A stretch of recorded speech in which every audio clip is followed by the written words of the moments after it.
시작하겠습니다. 안녕하십니까. 건축설계 2 수업을 듣고 있는 정태준 교수님 반의 조현호 학생입니다. 저는 이번 건축설계 2 수업에 가장 먼저 레퍼런스 조사로서 일본에 위치한 구마겐코의 GC 프로스토 뮤지엄을 조사했습니다. 해당 GC 프로스토 뮤지엄 같은 경우에는 구마겐코의 작품으로서 나고야시 쪽에 위치하여 있으며 치공과인 그 GC 프로소 회사의 공장 바로 인근에 설립되어 있는 연구소 겸 박물관이라고 할 수 있습니다. 전체 면적은 626제곱미터 정도에 해당하고, 해당 건물 같은 경우에는 지하 1층부터 지상 3층까지 그렇게 총 4개 층으로 다 구성되어 있습니다. 해당 건축물에서 구마겐코는 가장 먼저 어, 그 자연에 대한 고찰과 그리고 도시에 대한 고찰을 제일 먼저 진행한 걸로 알고 있습니다.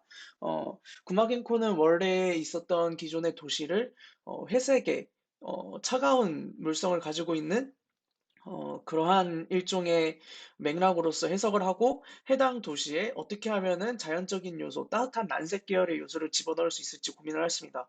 그렇게 고민을 하던 와중 나무라는 자연적인 재료를 가진 물성을 주로 사용을 하게 되었으며 그러한 초기부터 잡았던 그의 건축 가치관이 점차 발전되어서 추후 GC 프로스트 뮤지엄, 써니 힐즈 같은 나무라는 자연 재료를 활용한 그러한 물성을 가지고 있는 그러한 건축으로서 표현되었게 되었습니다. 그렇게 그는 나무라는 물성을 일종의 도시 속에 관입을 함으로써 새로운 장소성을 탄생시키게 되었으며 그러한 과정에 있어서 저는 해당 GC 프로스 뮤지엄 같은 경우에는 일종의 원래 차가운 물성을 지녔던 콘크리트의 빌드에서 그것을 어떻게 하면은 어, 따뜻한 난색 계열의 자연적인 물성을 가진 요소로서 덮어줄 수 있을지 고민을 하였고 그것이 일종의 어, 나무라는 자연 요소를 일종의 유닛 단위로서 활용을 함으로써 그것을 콘크리트라는 건물에 어, 일종의 겉옷처럼 입혀주는 것으로서 저는 해석을 하였습니다. 이것이 일종의 구마겐코의 스킨, 테오리로서 작용이 될 수 있고, 해당 제시 프로소 같은 경우에는 구마겐코는 시도리라는 방식을 통해 가지고 이러한 스킨을 구성하게 되었습니다. 이 시도리 같은 경우에는 또 일본의 사회성 그리고 역사성, 문화성하고도 많이 관련되어 있는데 이 시도리는 그 목 구조의 특성을 그대로 가지고 있다는 점이 있으며 그 구조가 상당히 일본의 전통적인 그러한 목조 양식하고도 많은 관련이 있다고 질 수 있습니다. 일종의 결구 방식이 가장 대표적인 예시이고 그렇게 만들어진 시도리 유닛을 GC 프로스 뮤지엄 같은 경우에는 거의 전반부에 많이 사용을 하였습니다. 스킨의 거의 한 60%, 70% 가까이가 이 시도리 유닛들로 구성이 되어 있고 이로 인해서 내부에서 관찰하는 뷰가 상당히 흥미로운 것을 알 수 있습니다. 이 GC 프로스 뮤지엄 같은 경우에는 내부에서 외부로다가 향하는 뷰가 시도리로 인해서 매우 잘게 쪼개지는 형상을 가지고 있는데 이렇게 뷰가 나눠짐으로써 어, 이 사람이 시각적으로다가 외부를 보고 있더라도 그것이 마치 픽셀 단위로서 작은 단위로서 구분되는 것을 확인할 수 있고 이렇게 구분되는 요소들이 단순히 이 시도리로 인해서 나뉘어지는 것뿐만이 아니라 이 시도리 유닛을 얼마나 많이 통과하느냐에 따라서도 결정이 되게 됩니다. 이것을 저는 일종의 뷰의 깊이, 뷰의 뎁스라고 저는 해석을 했습니다. 우측 중앙부에 있는 사진을 보시면은 저의 그 뷰의 뎁스라는 것이 어떠한 의미를 가지고 있는지 정확하게 이해를 하실 수 있습니다. 이를 통해 가지고 저는 이렇게 뷰가 잘게 쪼개진다는 속성 그리고 뷰가 시도리 유닛을 통과하면서 깊이를 가지게 된다는 이러한 두 가지 측면에 약간 관심을 가지게 되었습니다. 이어가지고는 저는 빛과 그림자에 대해서 고찰을 하였습니다. 이 시도리 유닛으로 인해서 보이드와 솔리드 부분이 명확한 GC 프로스토 뮤전 같은 경우에는 햇빛이 어느 각도에서 언제 비춰지느냐에 따라서 상당히 다양한 흥미로운 결과가 나타날 것이라고 저는 예측을 하였습니다. 이에 따라서 저는 렌더에서 V레이와 랜스케이프를 통해 가지고 레이 트레이싱 기법을 활용해 이렇게 그림자를 뽑아봤는데 그 결과 시간대에 따라서 계절에 따라서 그리고 태양의 고도와 각도에 따라서 좌측 상단부 그리고 하단부와 같이 상당히 다양한 흥미로운 패턴들이 만들어질 수 있음을 보았습니다. 네. 이것을 전체적으로다가 종합을 하면서 GC 프로스 뮤전 같은 경우에는 총 네 가지 주목할 만한 점이 있다는 것을 확인할 수 있습니다. 첫 번째는 물성과 색감, 그리고 두 번째는 솔리드와 보이드, 세 번째는 이제 나뉘어져 있지만 또 한편으로는 스킨과 구조 이렇게 두 가지 부분이 통합되어 있는 하나의 유기적인 연결성을 가지고 있다는 점을 이야기할 수 있습니다. 한편 또 아쉬웠던 점은 이 시도리 유닛이 단순히 스킨, 그러니까 내 외장재로서만 사용된 성격이 강할 뿐이지 구조적으로다가 역할은 하지 못했다는 점입니다. 이로 인해 가지고 해당 GC 플러스 뮤지엄 같은 경우에는 철근 콘크리트조 건물의 그 벽체의 역할이 상당히 컸으며 이 유닛들로 이루어진 부분을 지탱하기 위해서 따로다가 또 어, 기둥부가 설치되어 있다는 것이 상당히 좀 아쉬운 요소였습니다. 네. 이것을 지금까지 종합을 하면서 시각적으로 다 이해하기 위해서 사진 자료들을 셀렉했으며 이것을 나아가 저는 이제 렌더를 통해 가지고 이러한 그림자 효과, 빛이 어떻게 주고받는지 영향을 확인하기 위해서 구체적인 렌더들을 돌리게 되었습니다. 네. 이것을 통해서 저는 이제 GC 플러스 뮤지엄 레퍼런스를 통해서 가장 중점적으로 다 살펴본 것은 결국에 시도리 유닛이었습니다. 이 유닛으로 인해서 해당 뮤지엄 같은 경우에는 나타난 효과들이 매우 명확하며 해당 효과들을 크게 저는 네 가지 요소로서 구분을 했는데 첫 번째 경계성입니다. 유닛을 통해서 이 유닛이 만드는 경계성, 그러니까 내부에 있는 철근 콘크리트조와 유닛이 만나는 부분, 유닛만 있는 부분, 유닛과 유리가 만나는 부분 이렇게 총 세 가지 부분이 각자 다른 경계성을 형성하고 있는 것을 볼 수 있으며 두 번째는 스킨입니다. 이 뮤지엄 같은 경우에는 콘크리트, 차가운 물성을 가진 콘크리트 위에 난색 그리고 자연적인 물성을 지닌 나무라는 요소를 덧입힘으로써 일종의 외투, 그러니까 덮어주는 효과를 가지고 있습니다. 이것이 일종의 도시에서 지금까지 가지지 못했던 그러한 새로운 자연적인 물성을 지닐 수 있는 그러한 획기적인 방안으로서 사용이 될 수 있다고 저는 생각을 했습니다. 이외에는 이제 패턴입니다.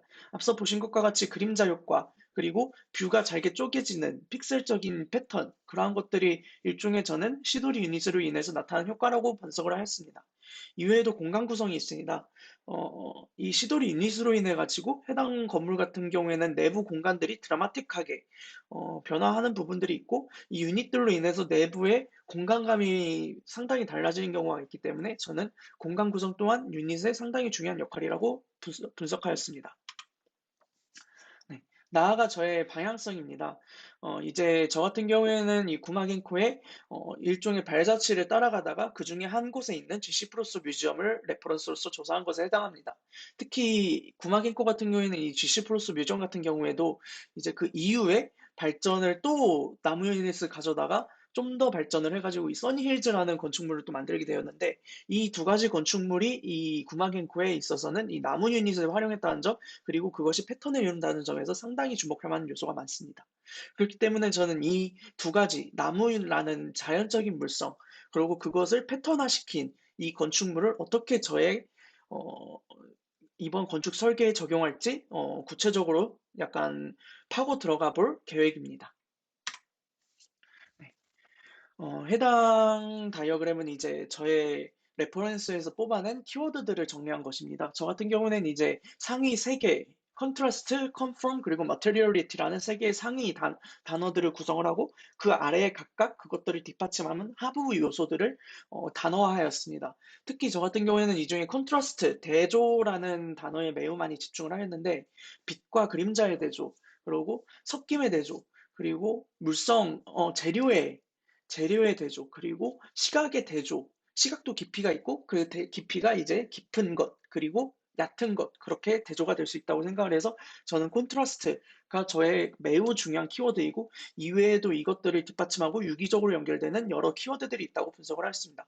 그 중에서 그 많은 키워드 중에서 가장 저한테 크리티컬하고 중요하다고 생각하는 단어들을 이렇게 나열을 해가지고 그것들을 엮은 결과 이러한 일종의 마인드맵, 유기체 같은 형상을 띠게 되었습니다. 네. 이후에는 이제 어, 토탈 사이트 저의 우사단로를 분석을 하기 위해서 어, 중점적으로다가 어떤 것들을 분석할지 좀 이해해보는 시간을 가졌습니다. 저 같은 경우에는 이제 우사단로, 그러니까 저의 사이트를 이해하는 과정에 있어서 단순히 한 가지 요소를 집중적으로 다 파고드는 것에 있어서는 그것은 그 한 가지 요소에만 치중을 하는 결과를 가지게 되지 그 사이트에 대한 전반적인 여러 요소들을 분석을 하기에는 상당히 애로사항들이 많다고 생각을 하였습니다.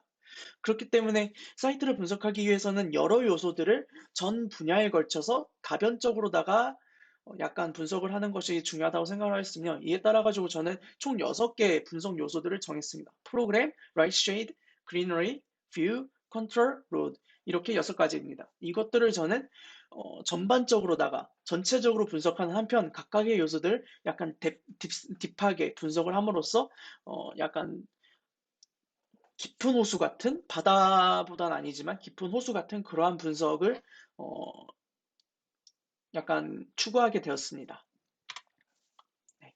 그 중에 첫 번째는 이제 프로그램입니다. 사이트 인근에 있는 프로그램들을 저는 제일 먼저 조사를 하였는데, 해당 사이트 같은 경우에는 이제 보시는 것 같이 우사단, 그러니까 원래 기우제를 지내던 재단이 있던 곳이라는 의미에서 종교적인 성격이 원래 강하던 사이트였습니다. 조선시대부터 이러한 종교적인 성격이 강해 왔는데, 그것들이 계속 이어져 와서 이제 해당 사이트에는 토속신앙, 그러니까 점집이라던가 사주, 같은 시설부터 시작을 해가지고 멀리는 이슬람성, 가까이는 천주교 단체, 그리고 기독교 교회까지 다양한 종교 시설들이 분포해 있는 것을 확인할 수 있습니다.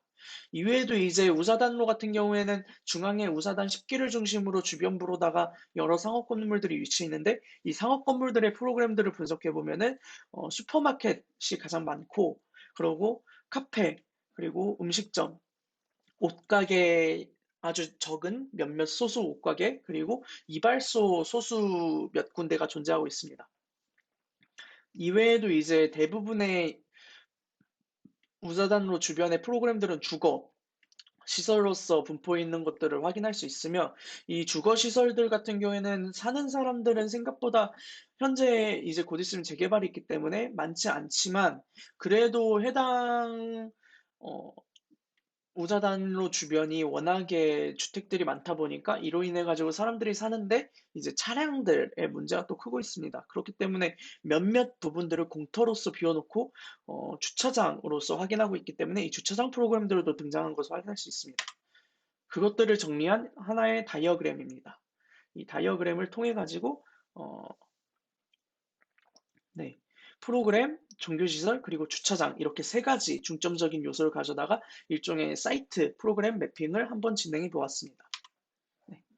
이외에도 이제 뷰를 통해서 매핑을 진행을 해 보았는데, 이 뷰 같은 경우에는 라이노의 그래스호퍼, 그리고 레이디버그의 뷰 로즈라는 프로그램을 통해서 스크립트를 작성하였습니다. 이것을 통해서 나타난 결과는 이제 노란색의 뷰 반경을 볼 수 있으며, 이 뷰 반경을 저는 어, 원래는 일종의 우측 상단부에 보이는 것처럼 몇몇 부분들의 노드를 작성을 하여서 이 노드들을 통해서 뷰를 뽑아내고 그것을 합성한 결과물입니다.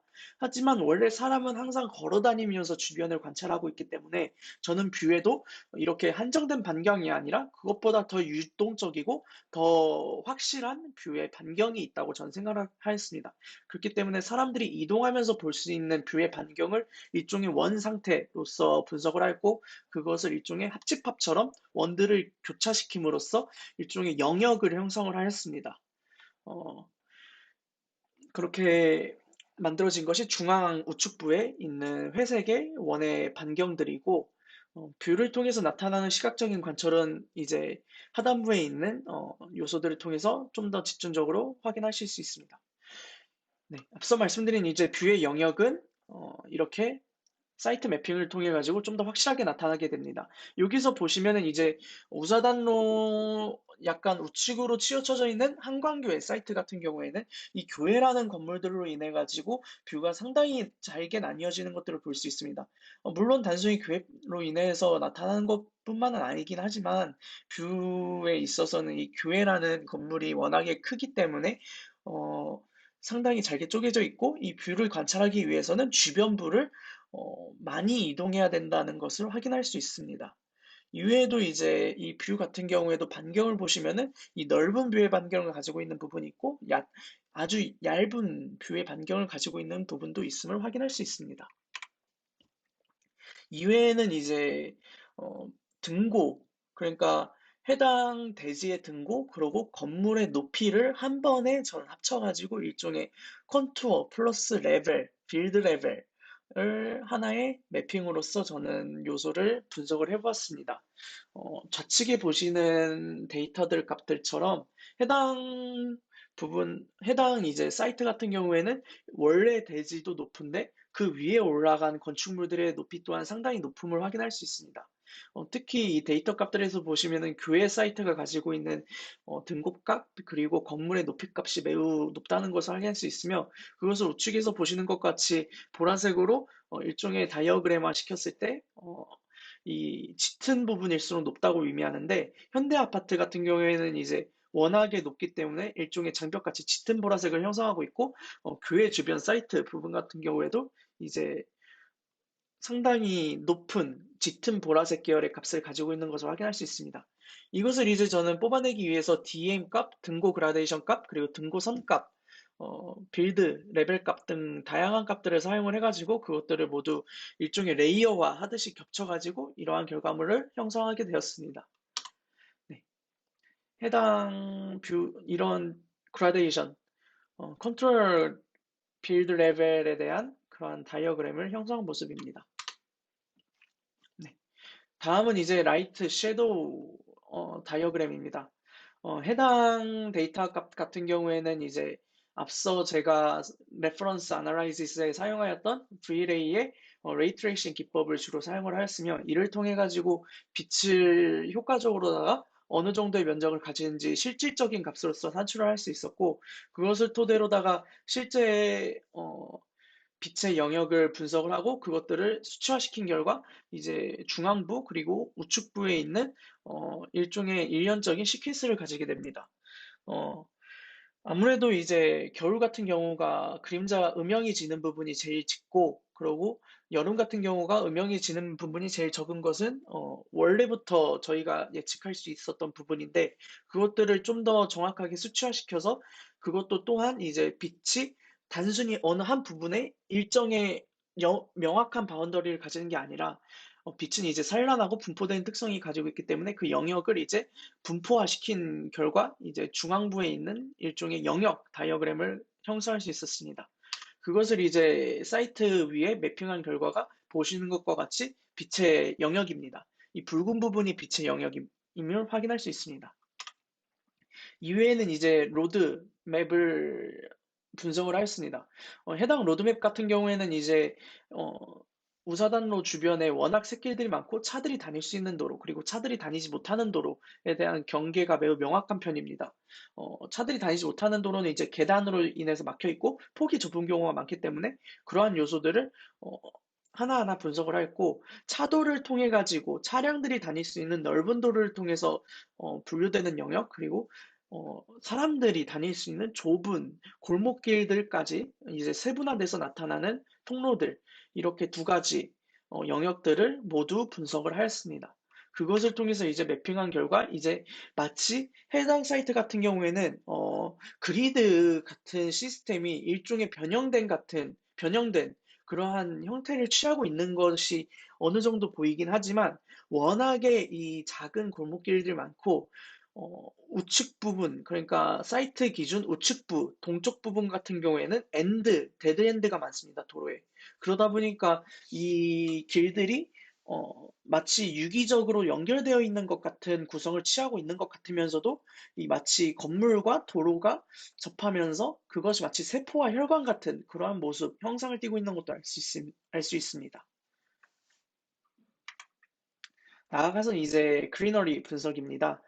해당 그리너리 분석에서는 이제 어, 제일 먼저 나무, 그러니까 사이트 주변에 위치해 있는 뿌리 식생들을 분석을 하였고, 나아가 이제 사이트 인근부에 있는 화분, 아니면은 이제 배치되는, 움직일 수 있는 그러한 식물들을 분석을 하였고, 나아가 이제 마지막으로는 건물들에 붙어 있는 이끼 같은 담쟁이 덩쿨 같은 그러한 요소들까지 분석을 해서 데이터들을 구성을 했습니다. 그것들을 이제 단면도를 통해서 저희 사이트가 되는 한광교회 부분 인근에 있는 그러한 영역들이 어떠한 식생들을 통해서 구성되어 있는지 그리고 그것들이 실제로 존재하는지 여부를 인면 매핑으로서 한번 제작을 해보았습니다.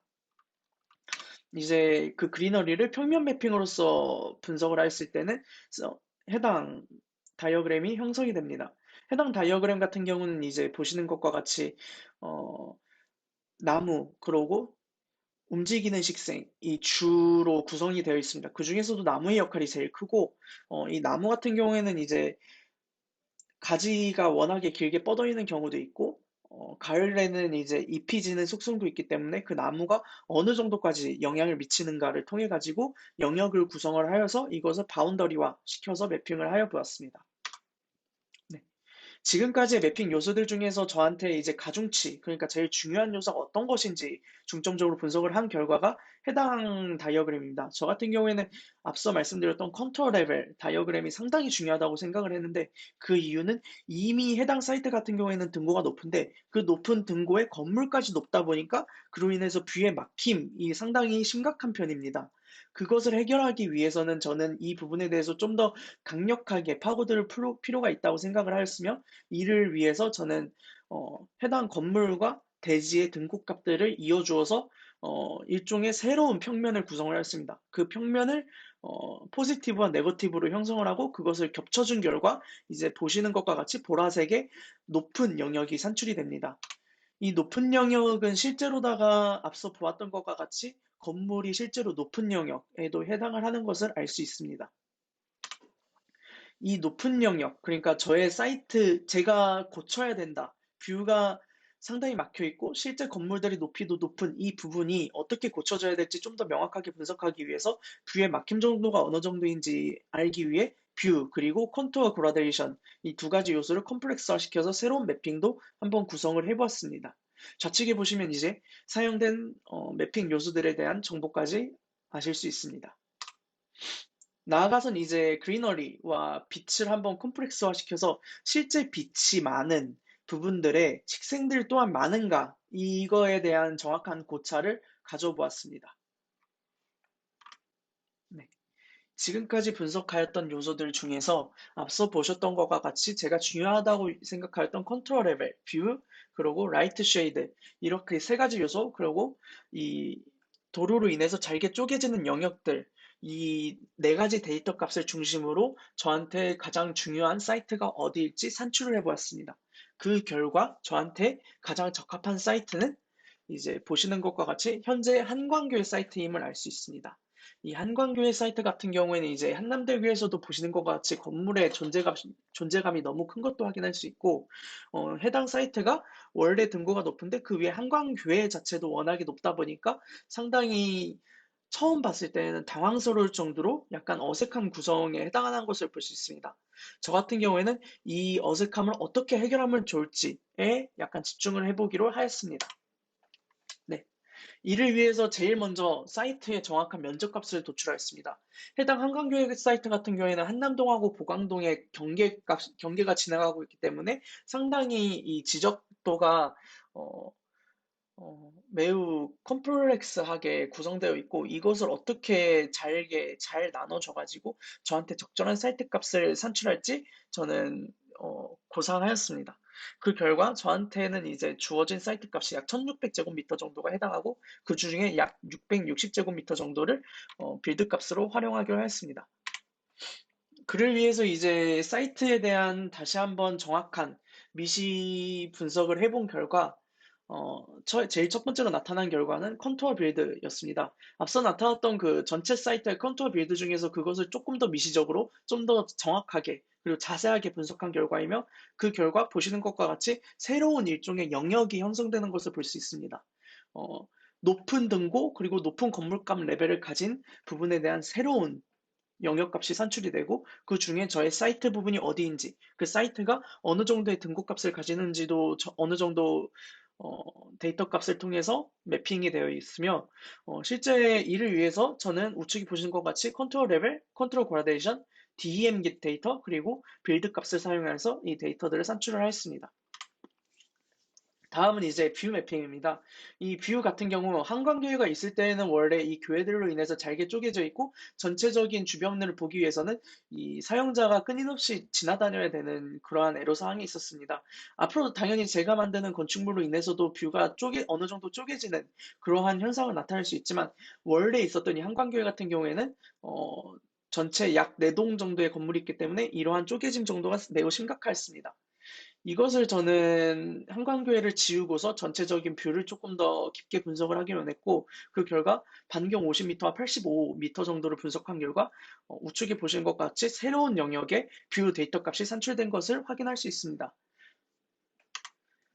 네. 나아가 이제 그리너리 분석입니다. 그리너리 같은 경우에는 앞서 보셨던 것과 같이 대부분 나뭇값 그리고 화분 그리고 어, 건물에 붙어 있는 이끼 같은 식생류가 있는 것을 확인할 수 있었는데 그것에 이제 더해서 이제 사이트 주변부에 있는 나무들을 조금 더 그것이 어느 정도의 영향을 미칠지에 대해서 조금 더 자세히 분석을 한 결과물입니다. 그것을 통해서 조금 더 정확한 매핑 값을 산출하였고 거기에 이제 이러한 식생들로 인해 가지고 사이트에 진입하는 그러한 과정은 어떻게 되는지 그것도 일종의 도로 축을 통해 가지고 한번 생성해 보았습니다. 네. 이제 다음은 이제 빛과 그림자, 라이트 앤 쉐이드 값입니다. 어, 앞서 사용했던 분석 값을 좀 더 정확하게 도트 값들을 더 잘게 쪼개어 가지고 빛과 그림자가 어느 정도의 영역을 가지는지 분석을 하였고 그것들을 각 계절별, 봄, 가을, 여름, 겨울 이렇게 세 개로다가 쪼개가지고 그것들을 통해가지고 이 사이트 내부의 빛이 어디에 언제 어떻게 비치는지 그것이 합쳐졌을 때 어느 정도의 영역을 형성하는지 정확하게 분석을 해보았습니다. 그것을 통해 가지고 지금까지 나온 결과물들을 합친 결과 보시는 것과 같이 새로운 사이트의 영역이 형성되는 것을 볼 수 있습니다. 이 영역 가운데 포지티브한 영역 그리고 네거티브한 영역이 어떤 것인지 그리고 그 영역 중에 제가 어느 부분을 실제 건물의 배치에 사용할 수 있을지 메스가 들어가는 위치로서 사용할 수 있을지에 대해서 산출하였고 그 결과 이제 보시는 것 같이 붉은 빛이 제일 많이 비치는 부분 그리고 뷰가 들어가 있는 부분 한편 어, 전체적으로 이제 식생에 영향을 미치지 않는 범위 그리고 그림자가 지는 범위는 매스에 어, 배치해서 삭제를 하기로 하였습니다. 그것을 통해 이제 보시는 것과 같이 매스의 에어리어를 산출하였고 매스의 에어리어 중에 최대값 그러니까 매스가 들어갈 수 있는 최대값을 산출한 결과가 좌측 상단부에 보시는 것과 같이 붉은 값입니다. 해당 부분이 약 한 500제곱미터 정도에 해당을 하고 저 같은 경우에 최초의 매스를 구성할 때 보이드의 이 식생으로 인해서 나타나는 원형 값을 중심으로 이렇게 약간 밴드 값을 주어가지고 건물을 배치한 경향이 있습니다. 이로 인해서 이 어떻게든 저는 사실 주변 식생 그리고 주변 건물하고의 약간 어우러진 정도를 생각을 하여서 매스를 밴드 값을 주어서 형성하였지만 여기서 조금 더 맥스 값을 줄 수도 있기 때문에 해당 건물이 완전히 대지의 맥스 값은 아님은 어, 참고하여 주시기 바랍니다. 네. 해당 매스 배치를 통해 가지고 이제 매스에 어떻게 사람들이 접근할 수 있을지에 대해서도 고찰을 하여 보았으며 이 밴드 값에 대해서도 이 식생으로 인해서 나타나는 밴드 값이 마치 어느 정도까지 디테일하게 이렇게 밴드를 줄 수 있을지 그런 것들도 어느 정도 고찰을 해보았습니다. 특히 저 같은 경우에는 앞서 제가 많이 중점적으로 다 설명하였던 부분 중에서 이제 등고값 그리고 건물로 인해서 나타나는 이 컨투어 그라데이션 레벨이 상당히 높음을 저는 계속 강조를 하였습니다. 이 높은 등고값을 어떻게 활용할 수 있을지 그리고 이것을 어떻게 고쳐줄 수 있을지에 대해서 저는 계속 고민을 하였고 그 결과 저의 건축의 컨셉이 어느 정도 도출이 되었는데 그 컨셉은 낮은 건축입니다.